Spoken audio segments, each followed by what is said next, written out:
is Action Jack. What's up, y'all? And this is the Death of Disco. We're gonna explore the Death of Disco. This has a big part in how hip hop got started. By the mid 1970s, disco was starting to get played out. It went from just being a couple of funk groups and having fun, making music, making real kind of Afrocentric, kind of music and stuff and the style. But then, it came to Middle America, and everybody started doing it, and it started getting played out like most everything else. Now I'm gonna take y'all to Studio 54 as you listen to GQ Disco Night. This was the most infamous club in New York City at the time. There was two really big clubs in the city. There was this 54 is where those stars is at, and then there was Roxy. You also had Webster Hall and the Tunnel, but these were the ones where most of the famous people was at. There's a lot of drugs, a lot of sex going on in this club. Everybody wanted to be there. A guy actually died trying to sneak in through the vents. That's how serious it was.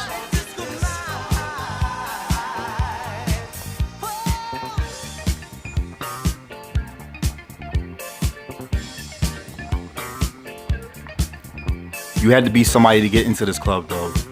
If you wasn't a star, a socialite, or just had a lot of money, or be a drug dealer, or a really, really, really fine ass female, you wasn't gonna find yourself in this club.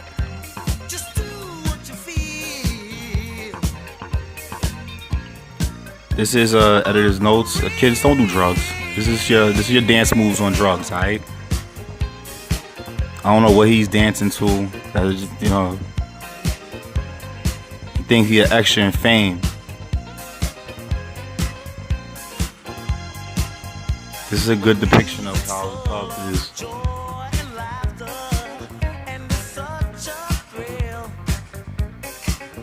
Like I said, the uptown crowd was kind of shunned from being in this club. This was mostly a bridge and tunnel people, which is the outer boroughs and out of the inner city. It wasn't discriminatory, like blacks couldn't get in the club or anything, but it was.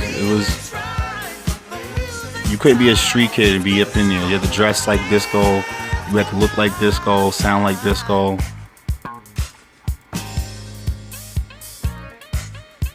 And the hood disco was dying anyway.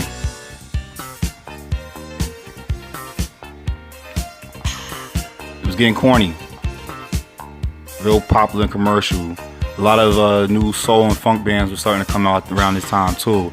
That laid down the foundation for hip hop. A lot of the beats were done to, real up tempo, either disco beats or funk beats. Look at this. The average cat in the hood wasn't dressing like this. So now we're gonna explore the social issues that kind of turned the tide of disco into hip hop. We're gonna take it uptown to the boogie down Bronx, around my stomping grounds. Now the Bronx is the second smallest borough in population, but it's the most overcrowded, really, next to Brooklyn. In the late 1970s, but it really hit a wall of being urban decay. The whole city was kind of in shambles as they went broke. But the Bronx, with its swaths and swaths of housing projects that you see here, there was a saying in the late 70s called "The Bronx is burning." There was like a couple of books written about this.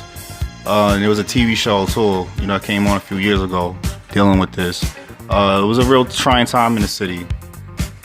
A lot of landlords was burning down their buildings because they couldn't get nobody to buy them, and people weren't paying rent, so they would hire gangs to do arson. Since most of my family's from the Bronx, I know the Bronx very, very well. I used to spend the night at my cousin's house all the time, and I was just right to the north of the Bronx in Mount Vernon. I remember when the Bronx looked like this. They didn't start cleaning up the Bronx until about the late 90s, early 2000s, when I was coming out of high school. But throughout most of the 80s and 90s, the Bronx was just decay. President Jimmy Carter came here in 76, I think, or 77, and declared it, you know, almost a state of emergency here. The poverty level in the Bronx is still one of the lowest, one of the highest in the county for poverty.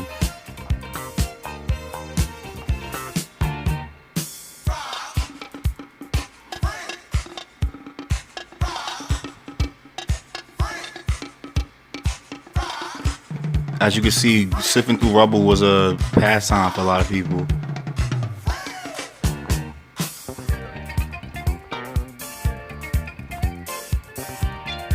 It wasn't uncommon to see a kid flipping over a mattress. Fire hydrants open because it's hot as hell.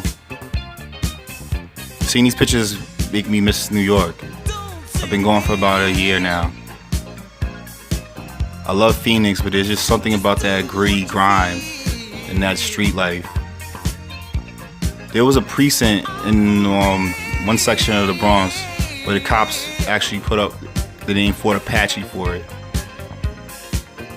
which as an Aboriginal I have a problem with.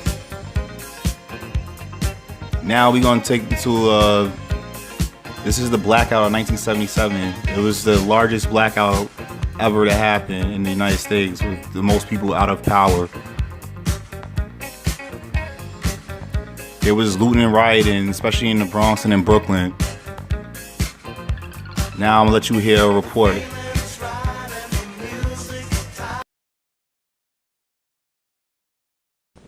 WABC TV, New York.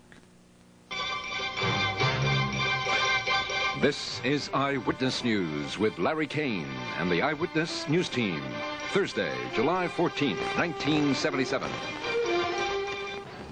Good evening, I'm Larry Kane. Our big story on Eyewitness News is the live picture you see directly behind me. Suddenly light and brightness out of a 24-hour darkness. The bright patchwork of the second night of the great New York energy crisis of 1977. At this moment, more than 90% of the electrical power has been restored in greater New York. Con Ed hopes for full restoration by midnight tonight, but thousands are still without power. Eyewitness News has been told that 12,000 police are on the street compared to the normal 2,500. By 9:30, over 3,000 people have been arrested for looting and disorderly conduct. 250 state troopers are in the city for traffic control. One policeman has been shot and wounded. 87 suffered other injuries. There have been 40 firemen injured in 650 fires.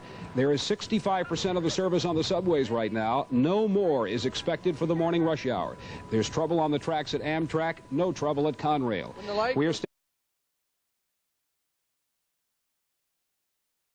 We'll have reports on the unfortunate side, the ugly side of our long, dark night, the looting and the burning.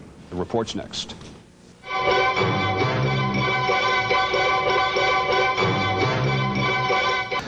This just in, Eyewitness News has learned that 6 inmates have escaped from Rikers Island and are now the subject of a massive police search. The breakout occurred around 10:05 p.m. tonight, and the search is being concentrated on the East River and Harlem River near Rikers Island. 851 fires have been reported since the blackout began. That figure just released to Eyewitness News from Fire Department headquarters. 52 of those fires were serious. 2 civilians died in them. The latest to plague the borough of Brooklyn, a factory unoccupied at Stone, Sumner, and Truxton Avenues in Brownsville. It went to 5 alarms before they brought it under control. Only minor injuries there. Arson is the cause. That's what the department tells us. So fierce were the flames, they jumped across the street to neighboring homes. And a Pontiac dealer in the Bronx was nearly driven out of business in last night's massive looting situation. A gang of vandals broke into the Ace Pontiac showroom in the Bronx and drove away 50 cars. They smashed through the glass storefront, ransacked the showroom, then drove 2 cars through the steel doors separating the showroom from the storage area. Witnesses say that hundreds of youths were fighting over the cars by early this morning. And they talked to Eyewitness News about the ugliness that exploded there last night. They stole 50 cars, and as I spoke to people that witnessed it, people that looked out their windows, they said they didn't believe it. The cars just kept coming through. People were fighting over the cars to get the cars. There were hundreds of people in the place just driving the cars out. 25 of the 50 cars have been recovered, but there's bad news. They are damaged beyond recognition. So far, the theft is estimated at over $250,000. 3 people have been arrested so far in connection with that looting episode.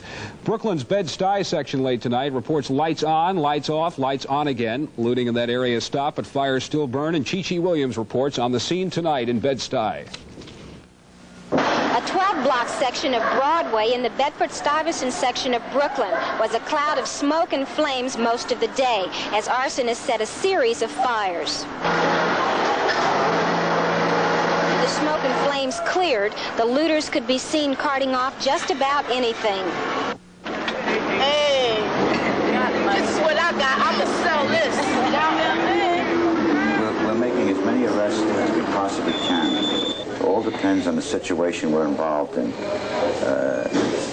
If we see the people with all the loot, we get it into the station house, we question them as to where they received it, where they've got it. Many people said they found it in the street, which is most likely true in many cases. There's nothing left to steal. Everything's gone, virtually. Just about. If it isn't gone, it's in the station house. We have a garage full.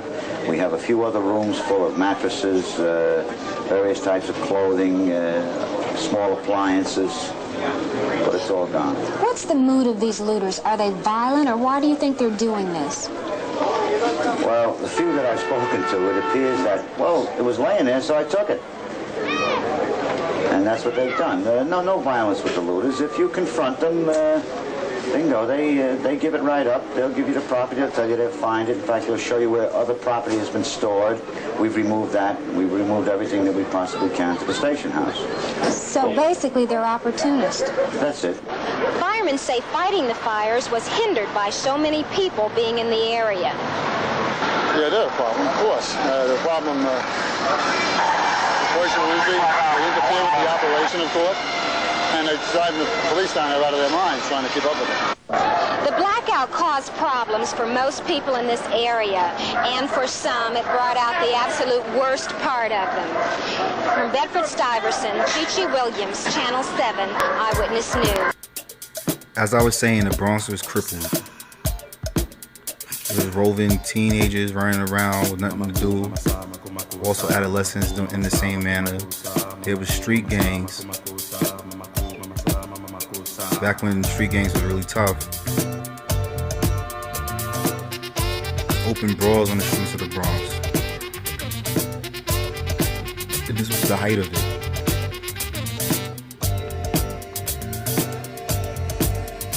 Gangs like the Screaming Phantoms, the Savages, the Abilines, Black Spades.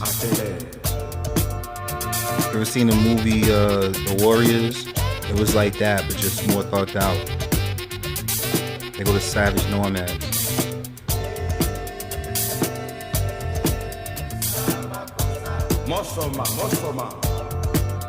This is Kool Herc's building on Sedgwick Avenue in the West Bronx. This is where most of his parties was thrown at, in the downstairs in the rec room. It's like a historic site, really. This is one of the places where hip hop was born, where the culture was born. And right here is the brother, the sunglasses. That's Kool Herc. Kool Herc was born in Jamaica, but came here and was raised in the Bronx. He brought a lot of that tradition here.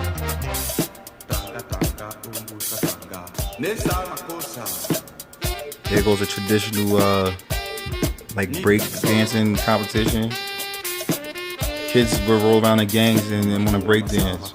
Herc seen that kids was doing something different. They wanted to join the gangs and stuff.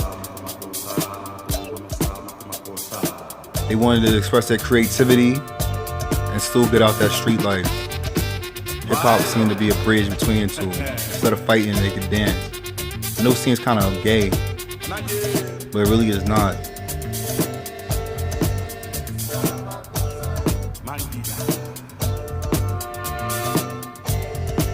It's like capoeira.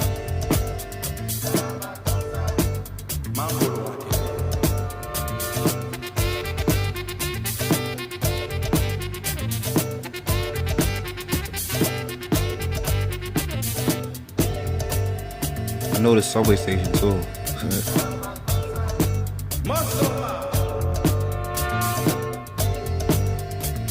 It was a great way to keep violence from going on.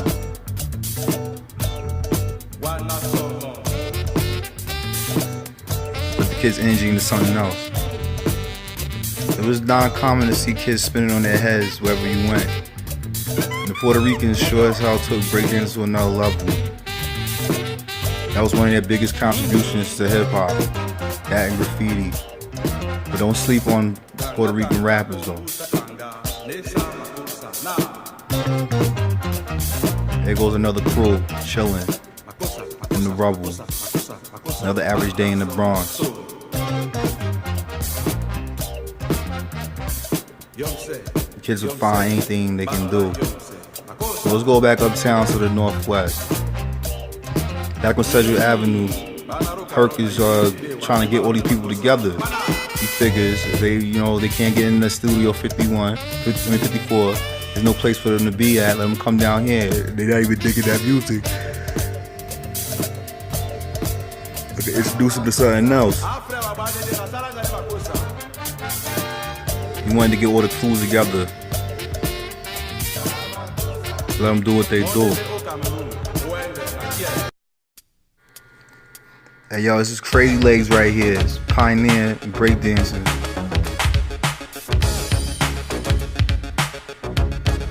Probably one of the greatest breakdancers ever lived. Look at the form and technique.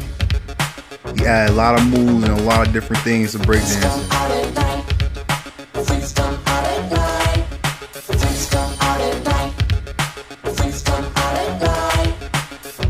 Created the Rocksteady crew.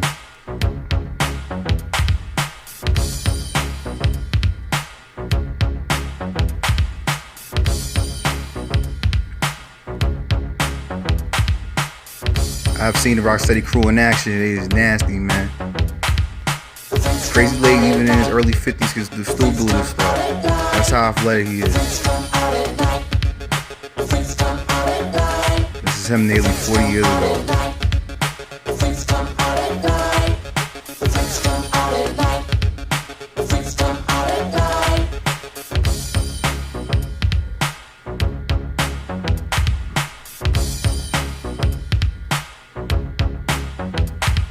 I miss those old competitions. Ain't nothing like it.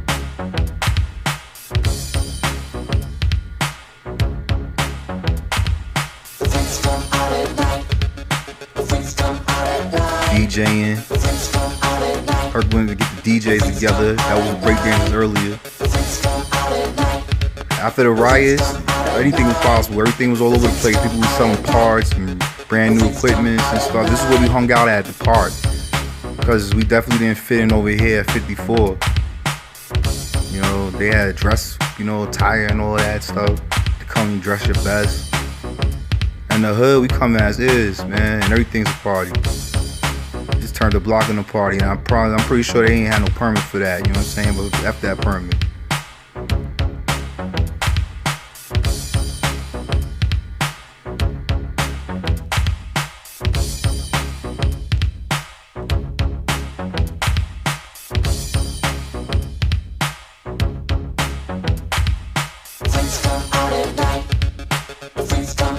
Alright, dig this. There was another party.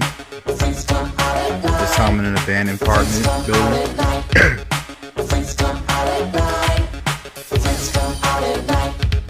Everybody's having a good time. This is how, the parties used to be back in New York back in the day. A little popping and locking.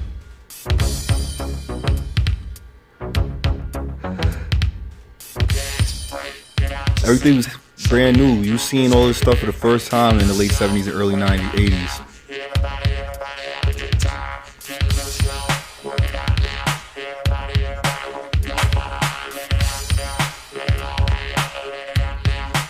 Yep. The Bronx, baby. Meanwhile, back uptown, Kool Herc has the idea. When he's doing the DJing, he's going to toast. What is toast, you say? Toast is this Jamaican rhyming you do over the beat. It's predecessor to hip hop, to rap. Listen to this.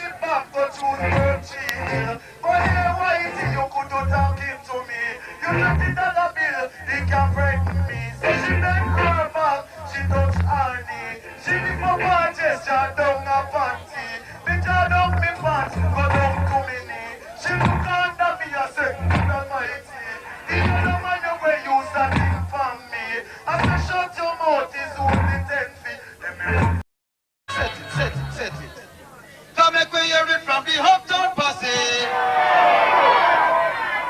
Oh, yeah. Oh, tree boy, yeah. Oh, tree boy. Let's look down the river and then see the British. Yes, must have been 100 of them beating at the drum. They get the bugles high and they let the jumping nigga. Them sit behind the flames and didn't say a thing. They fired them guns and the British kept them. There wasn't as many as there was a war.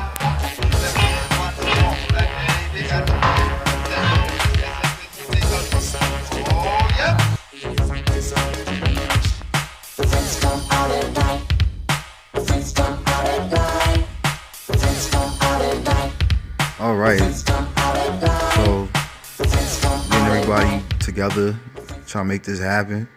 You know what I'm saying? But yo, let's check this out. This is we gonna play DJ Hollywood. He did what was known as rapping, DJ rapping. Listen to this.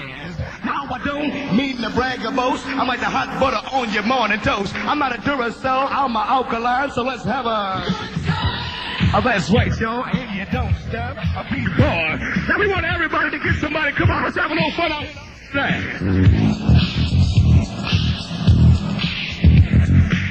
We're going to give you 40 seconds to find you a fine young lady and bring her to the dance floor. Everybody, come on. And you don't stop, I keep on. Yes, it's Hollywood, I turn out, because that is all I be about. Funny tidbit is DJ Hollywood hated rap music. We're going to see if we can't get everybody dancing. Come on, fellas, don't stand around, get a fun funny that mama. he would be sort of a rapper. This was called rapping, actually. Because rapping back in them days was like, putting on your game, spitting game. It's like we do now with rap. And they would do it,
I was walking down the street, rocking my beat, clapping my hands and stomping my feet. I saw a little lady so neat and petite. She was so sweet, yes, I wanted to meet her. So I asked this lady, could I take her out? We could wine and dine and talk about the birds and the bees in my water bed. And you could treat me like a Buddha and bow your head. We continued to talk, and before you knew it, we were at my house and it was time to do it. As soon as I finished, I lost my poise, ran outside and told all my boys. I said, listen up, fellas, come over here, bust it. They said, did you get it? I said, yeah. They said, how was it? The poontang was dope, and you know that I rocked her. But 3 days later, go see the doctor.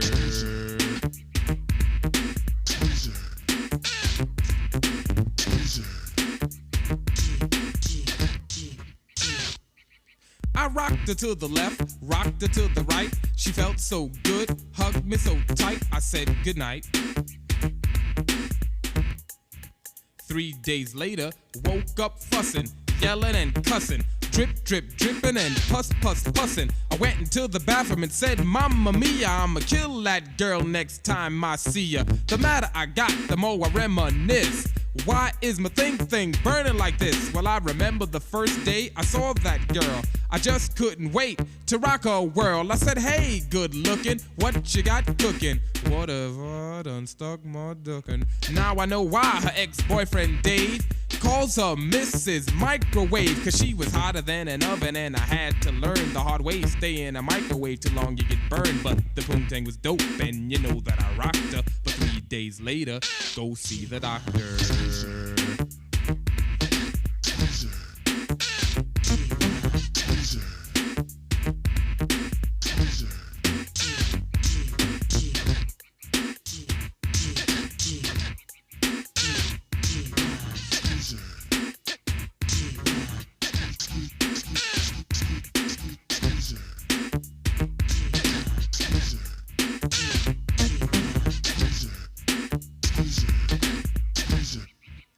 I went to the doctor's office. I said, what have I got? He said, turn around, boy, and take this shot. I looked at him like he was crazy, and I said, what? Ain't nobody sticking nothing in my butt. He turned and said in a real deep voice, have it your way if that's your choice, and I'll put it down if you want me to put it, but don't blame me if it's Now what you hear is not a test. I'm rapping to the beat, and me, the groove, and my friends are gonna try to move your feet. You see, I am Wonder Mike, and I like to say hello. Up to the black, to the white, the red, and the brown, and the purple, and yellow. But first, I gotta bang, bang, the boogie to the boogie. Say up, jump the boogie to the bang, bang, boogie. Let's rock. You don't stop, rock the rhythm that'll make your body rock. Well, so far you've heard my voice, but I brought 2 friends along. And next on the mic is my man Hank. Come on, Hank, sing that song. Check it out. When I'm imp the dimp, the ladies pimp, the women fight for my delight. But I'm the grand master with the 3 MCs. That's the grand master with the 3 MCs. That's I'm the grand master with the 3 MCs. That's I'm the grand master with the 3 MCs. That shock the house for the young ladies. And when you come inside into the front, you do the freak spank and do the bump. And when the sucker MCs try to prove a point with Trevor's trio, or with the serious joiner from sun to sun and from day to day, I sit down and write a brand new rhyme because the story that miracles never cease. I'm creating a devastating masterpiece.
My tribe went down in the Hall of Fame, cause I'm the one who shot Jesse James. Pound for pound, I will never break down. Big bang. No sir, I don't mess around. Oh!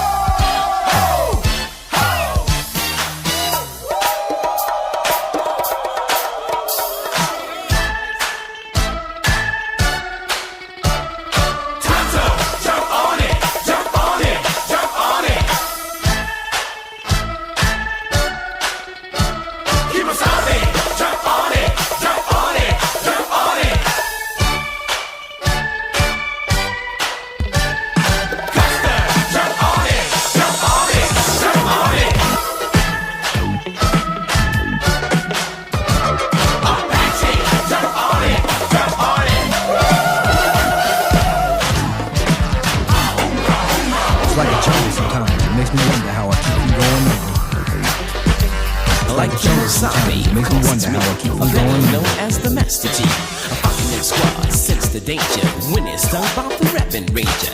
a little talk with my medicine man. He said, get them scars fast as you get. To all you girls that wanna join my tribe, just move to the everywhere. People on the stage, you know the test don't care. I can't take the smell, can't take the noise. Got no money to move out, I guess I got no choice. Rats in the front, buzzers in the back, junkies in the alley with the baseball bat. I try to get away, but I can't get far, cause I'm man with the touch of possess my car. Is what I'll say. Cause I'm close to the edge. I'm trying not to lose my head.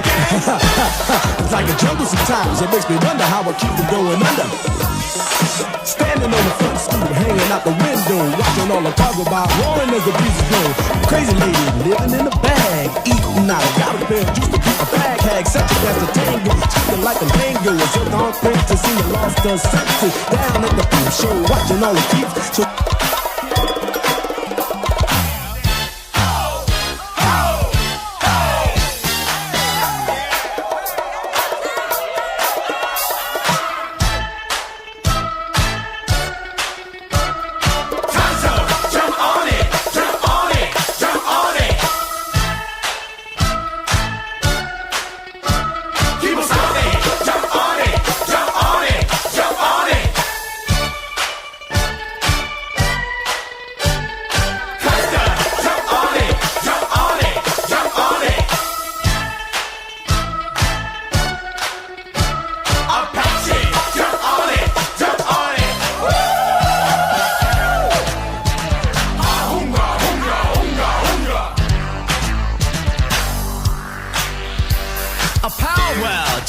it out, a finger popping to the break of dawn.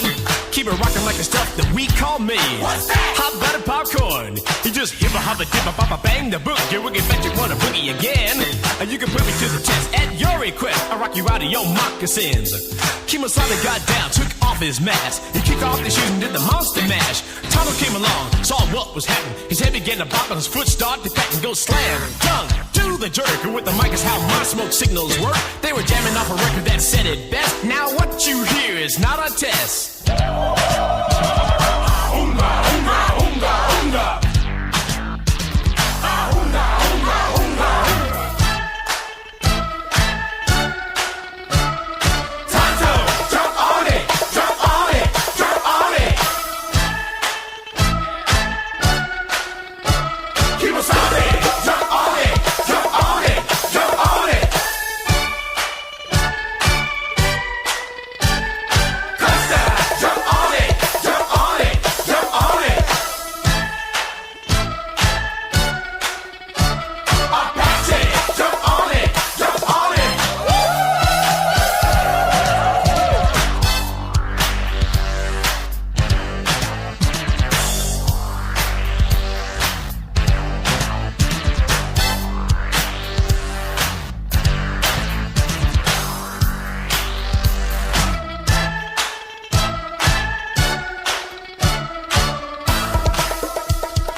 Let's go to work. We got what'll make your body jerk.